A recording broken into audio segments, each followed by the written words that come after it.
Sa tuyo nga mapugnan ang pagdagan sa sakit nga tuberculosis, ang City Health Office ning Dakbayan ang nagpahigayon og TB karaban kaghapong adlaw nga didto gid gipahigayon sa covered court sa Barangay Tinago din gitambungan kini sa mga BHW, CBO ug uban pang katawhan sa Barangay Tinago ug lakip na niini ang mga kasikbit nga lugar.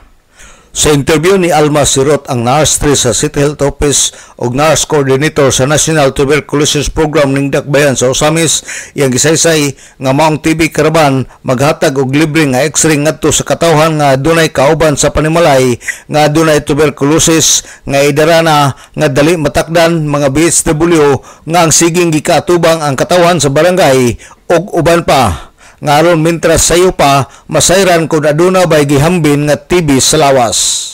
Naata karoy gitawag nato og TB karaban, maghatag mi og libreng X-ray ngadto sa mga katawhan sa Osamis, ilabi na kadtong mga tawo nga contact sa ato ang kung naay nagsakit sa usa ka bubong, no, sa tuberculosis, labi pa positibo sa tuberculosis.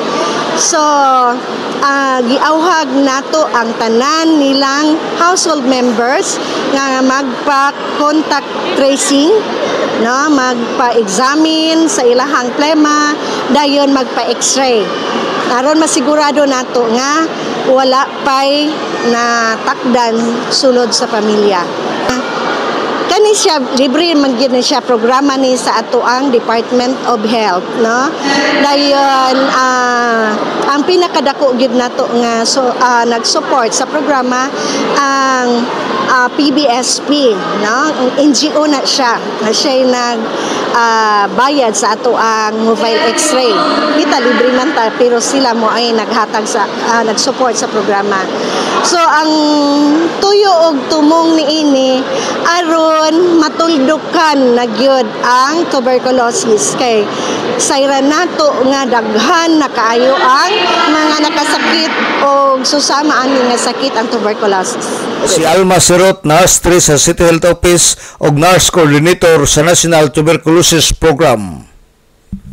Ang maong TB karaban programa kini sa Department of Health ug nasayran nga duha ka adlaw ang maong karaban kaghapong adlaw sa Barangay Tinago ug karon sa Barangay Katadman. Nagawhag si Sirot sa katawhan nga unta pahimuslan ang maong higayon aron ma-check up ug mahatagan og libre nga tambal.